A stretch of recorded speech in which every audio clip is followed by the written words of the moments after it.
I'm a native of Sarasota. My family's been here since 27. The oldest girl in a very large family.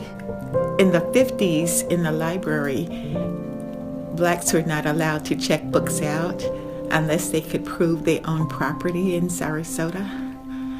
And my family did own property in Sarasota. We've been here since the 20s. But they wanted my parents to have to sign in order for me to check books out of the library. But what bothered me about it was that tourists who did not own property in Sarasota were allowed to check out books.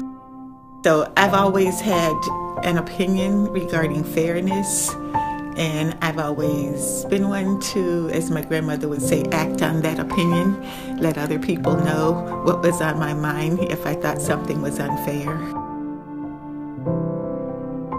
We wanted to tour a bank, and they didn't want us to tour their bank, but they were letting other students tour their bank. So one of the people my mother worked for was a bachelor, Mr. Dillinger, and he was at Palmer Bank. So I said, well, could my class do a tour of your bank? He said, I don't see why not.